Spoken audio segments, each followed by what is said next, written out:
Have you ever argued with someone and 5 minutes in you realized you were completely lost? You brought facts, logic, and proof, but they brought confusion, twisting words, and personal attacks. By the end of it, you were the one apologizing for something you didn't even do.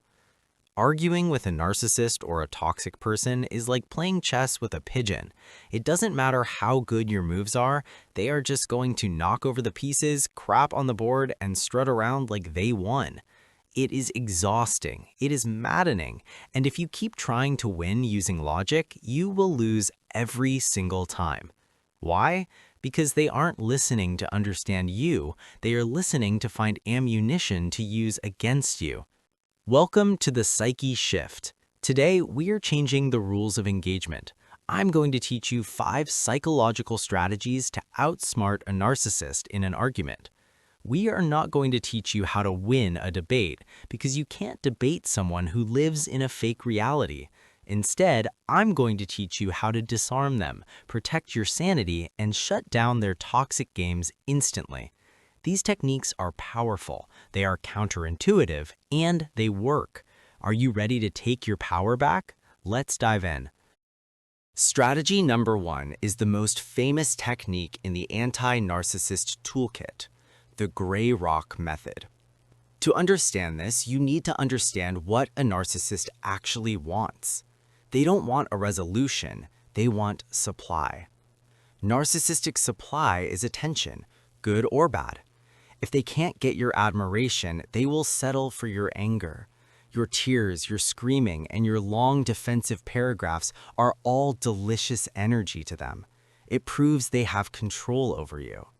So how do you starve them? You become a gray rock. A gray rock is boring. It is uninteresting.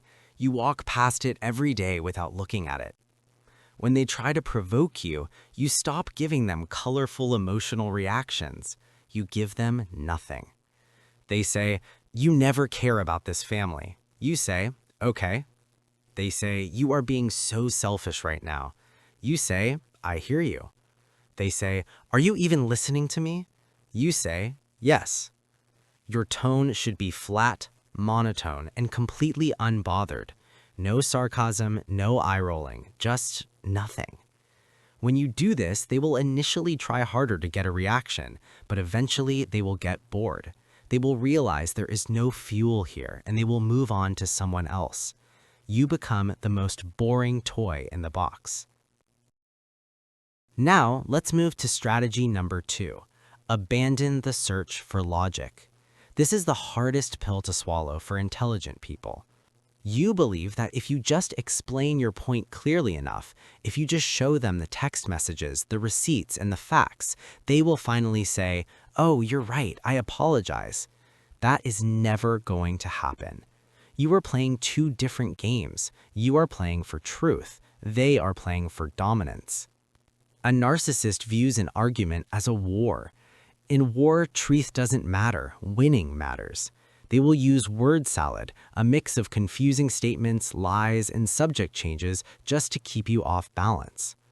If you say you were late, they will say, "I was only late because you stressed me out yesterday." If you say, "But that's not true," they will say, "You always focus on the negative, that's your problem." See what happened? The logic is gone. The goalposts have moved. So stop bringing logic to an emotional gunfight. When you realize they are not interested in reality, you stop trying to convince them of it. You save your breath. You save your sanity. Accepting that they will never get it is the moment you become free. Strategy number 3 is your defense against gaslighting. Hold your reality boundary. Gaslighting is when a toxic person tries to make you question your own memory or sanity. They will say things like, "I never said that," or "You are imagining things," or "You are too sensitive." Their goal is to destabilize your reality so that you rely on theirs. If you try to prove them wrong, "Yes, you did say that, look at the date," you are falling into the trap. You are engaging with their delusion. Instead, use this simple, boring phrase, "I guess we remember it differently." Or, "That is your perspective.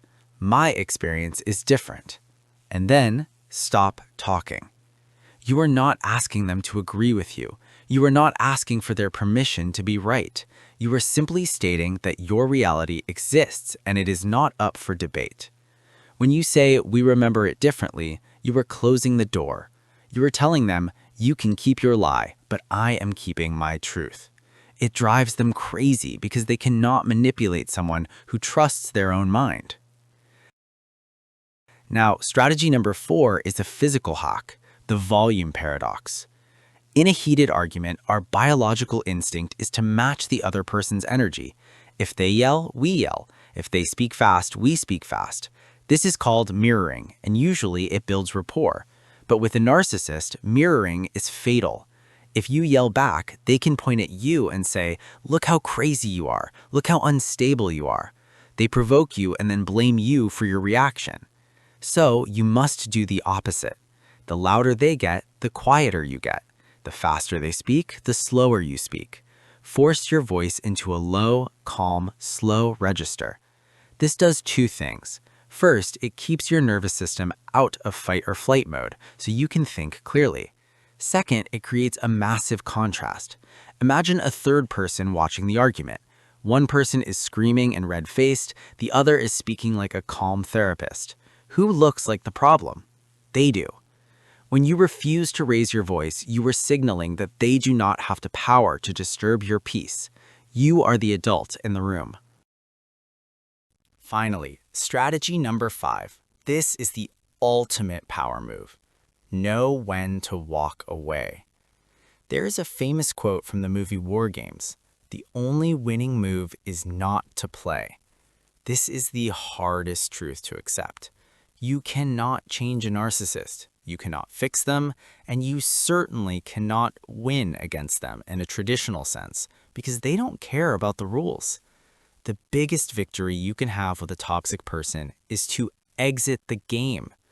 When you realize the conversation is going in circles or when the insults start flying, you have the right to revoke your presence. You simply say, "I'm not going to continue this conversation while you're yelling," or "We're not getting anywhere." Finally, strategy number 5. This is the ultimate power move. Know when to walk away. There is a famous quote from the movie War Games. The only winning move is not to play. This is the hardest truth to accept.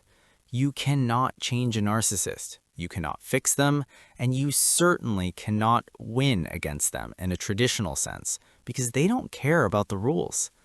The biggest victory you can have with a toxic person is to exit the game. When you realize the conversation is going in circles or when the insults start flying, you have the right to revoke your presence. You simply say, "I'm not going to continue this conversation while you're yelling," or "We're not getting anywhere, so I'm going to take a break." And then, this is the most important part, you physically leave. Hang up the phone. Walk out of the room. Leave the house. They will hate this. They will chase you. They will text you. "Oh, so you're running away? Coward." Let them. By walking away, you are setting the ultimate boundary. You are saying, "My peace is more important than your need for drama." You are proving that they do not control your time or your attention.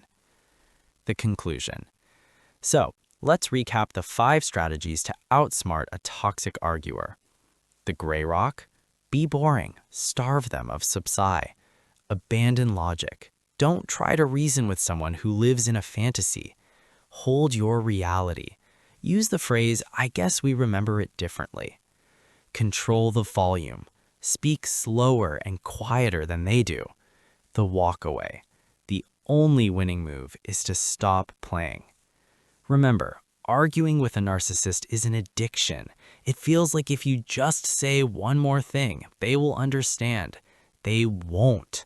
Your power returns the moment you stop trying to convince them of your worth and start convincing yourself that you deserve better.